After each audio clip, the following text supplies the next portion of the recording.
A boat goes 75 km upstream in 3 hours and 60 km downstream in 1.5 hours. Then the speed of the boat in still water is.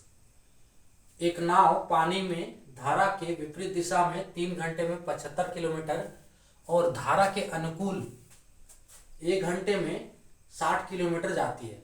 शांत जल में नाव की गति क्या होगी? Hello dears, topic है नाव और धारा, boat and stream. Boat and stream, नाव और धारा।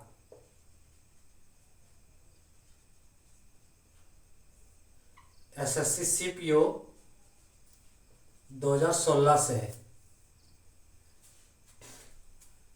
पूछा क्या है कि जो नाव है वो धारा के विपरीत दिशा में 3 घंटा में 75 किलोमीटर चलता है और धारा के अनुकूल में 1.5 घंटा में 60 किलोमीटर चलता है। तो शांत जल में नाव का गति ज्ञात करना है। ठीक है, हम क्या करते हैं, मानते हैं कि शांत जल में जो नाव का गति है, माना कि शांत जल में नाव का गति जो है वो कितना मानते हैं, x किलोमीटर पर our.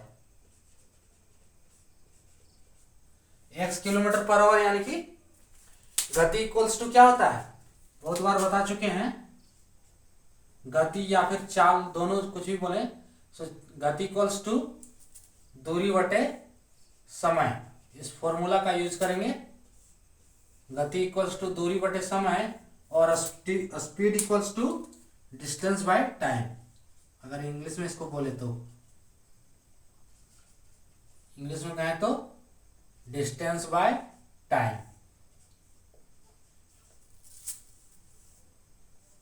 Speed equals to distance by time. क्या दिया है, माना हमने जो जल में है नाव का गति x किलोमीटर और धारा का गति जो है वो y किलोमीटर मान लेते हैं। धारा का गति क्या मान लेंगे, y किलोमीटर पर आवर। धारा का गति इक्वल्स टू y किलोमीटर पर आवर। अगर इंग्लिश में लिखना चाहे तो धारा के गति यानी कि स्ट्रीम, स्पीड ऑफ स्ट्रीम, और अगर नाव का गति तो स्पीड ऑफ बोट। ठीक है, तो यहां पे अब क्या करेंगे कि 3 घंटे में 75 किलोमीटर चलता है। कब चलता है, धारा के विपरीत, है ना, यानी कि धारा के विपरीत यानी कि धारा के उल्टी दिशा में, है ना। अगर धारा जो है, ये धारा है, ये धारा है, तो धारा इस दिशा में बह रही है ना।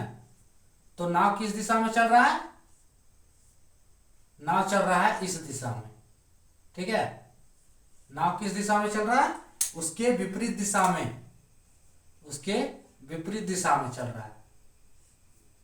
तो इस कंडीशन में जो है ये कितना चलता है, 75 किलोमीटर 3 घंटे में। यहां पे हम क्या लगाएंगे, विपरीत दिशा में है तो नाव का गति क्या माने हैं, x। सो x माइनस विपरीत दिशा में धारा का गति y, so x minus y equals to, और ये क्या है, ये है स्पीड। ठीक है, इसे क्या कहेंगे, स्पीड कहेंगे, है ना। x भी स्पीड है, y भी स्पीड है। तो विपरीत दिशा में नाव का कंडीशन क्या है कि 75 किलोमीटर चलता है 3 घंटे में। Speed equals to distance by time. Distance क्या है, दूरी, यानी कि दूरी क्या है 75 किलोमीटर बटे टाइम कितना, 3 घंटे में। यहां से हो जाएगा x minus y equals to, ये कट जाएगा, कितना होगा, यानी कि 25। इक्वेशन 1। दूसरा कंडीशन जो है धारा के अनुकूल, तो इसमें क्या ले लेंगे, धारा के अनुकूल यानी कि धारा इस दिशा में है तो इसी दिशा में चलेगा। सो धारा के अनुकूल है तो यहाँ पे प्लस कर देंगे। ठीक है, अब speed equals to distance by time, यानी कि 60 किलोमीटर 1.5 घंटा में, तो 60 बटे 1.5।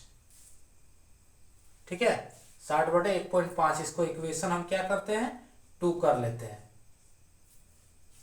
हमें पूछा क्या है कि शांत जल में नाव की गति क्या होगी। तो शांत जल में नाव की गति के लिए हमने x माना है, तो हम क्या करते हैं, डायरेक्टली एक्स निकाल देते हैं। ठीक है, अगर आप चाहो तो धारा का गति भी निकाल सकते हैं, तो उसके लिए वाई निकालना पड़ेगा। तो यहाँ सिर्फ पूछा है नाव का गति क्या होता है। तो हम क्या करेंगे, इक्वेशन नाव का गति निकालने के लिए हम दोनों इक्वेशन को क्या है, जोड़ देंगे। ठीक है, जोड़ देंगे तो वाई वाई कट जाएगा, इक्वेशन 1 प्लस इक्वेशन 2। ठीक है, जब दोनों इक्वेशन को जोड़ देंगे तो यहां से वाई वाई कट जाएगा और क्या बचेगा, एक्स बचेगा। तो यहां से वाई वाई कट गया, x x 2x is equals to, इधर जोड़ना है यानी कि 25 प्लस 60 बटे, तो यहां से 600 कर देते, एक जीरो ऊपर बढ़ा देते, 60 बटे 15। ठीक है, 2x इक्वल्स टू 25 प्लस 600 बटे 15, 60 बटे 15 नहीं, एक जीरो ऊपर बढ़ा दिए, 600 बटे 15, ये हो गया। हाँ, अगर इस इक्वेशन को घटा भी सकते थे, तो घटाने से क्या होता कि पहले y का वैल्यू मिलता, जो कि हमें y का वैल्यू नहीं निकालना है। आप लोग चाहो तो y का वैल्यू निकाल सकते हो, इस इक्वेशन से y का वैल्यू निकल जाएगा। हमें चाहिए नाव का, जो शांत जल में नाव का गति क्या है वो निकालना है, तो हमें x निकालना है। तो x इक्वल्स टू इतना आया, 2x इक्वल्स टू ये। अब इस इक्वेशन को सॉल्व करेंगे तो यहाँ से क्या होगा, 15 इंटू 25 कर दो। ठीक है, 15 इंटू 25, इसका एलसीएम लेंगे हम, भिन्न का जोड़ आता है ना, सो यहाँ से 15 होगा। अभी 15 इंटू 25 काहे कीजिएगा, एक बार कटेगा ये। ठीक है, तो एक बार कटेगा तो ये 5 तिया 15। ठीक है, 5 तिया 15 और ये 5 12 है 60। ठीक है, 12 पचे 60 यानी कि 120 बार में ही जाएगा ना, 5 के 5 5, हाँ 12 पचे 160। फिर ये कटेगा 3 से, 3 चौके 12, 3 चौके 12 40, यानी कि 25 प्लस 40। सो यहां से 2x क्या होगा, 2x इक्वल्स टू 25 प्लस 40, यानी कि 40 20 60 और 65 हो जाएगा। तो यहां से x इक्वल्स टू 65 बटे 2, 65 बटे 2 कितना में कटेगा, 32.5 किलोमीटर पर आवर, यानी कि जो शांत जल में नाव का गति है वो 32.5 किलोमीटर पर आवर, ऑप्शन ए ये करेक्ट होगा। ठीक है, हमने नाव का गति क्या माना, x माना है किलोमीटर पर आवर, धारा का गति क्या माना है, y किलोमीटर पर आवर। धारा के विपरीत दिशा में 3 घंटा में 75 किलोमीटर, यानी कि x माइनस वाई, विपरीत दिशा में।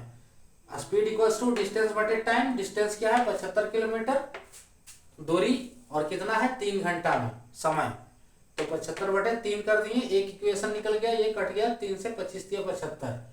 दूसरा इक्वेशन हमने यहाँ नहीं काटा है, ठीक है, आप यहाँ भी काट सकते हो, वही होगा।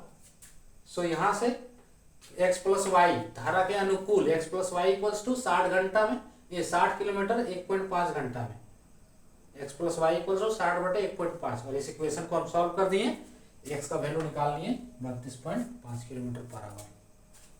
तो ये था आज का टॉपिक। जय हिंद।